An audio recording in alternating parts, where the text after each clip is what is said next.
दोस्तों आज आप बड़ी ही दुख के साथ मैं आप सबको कह रहा हूँ कि पावर स्टार पवन सिंह कहलाने वाला व्यक्ति जो अपने घर की इज्जत ना बचा सके वो किसी काम का नहीं है।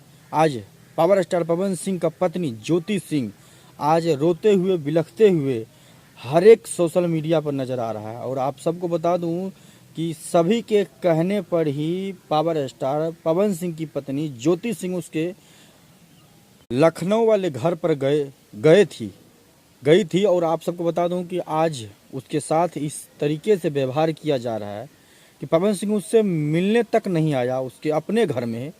और पुलिस को भेजा जा रहा है थाने के द्वारा कि पवन सिंह क्या कुछ कर बैठे हैं। आप सबको बड़ा निश्चय होगा कि ऐसे पावर स्टार कहलाने वाले पवन सिंह के जो पत्नी है उसको बेइज्जत किया जा रहा है। एक लड़की एक औरत के साथ इतना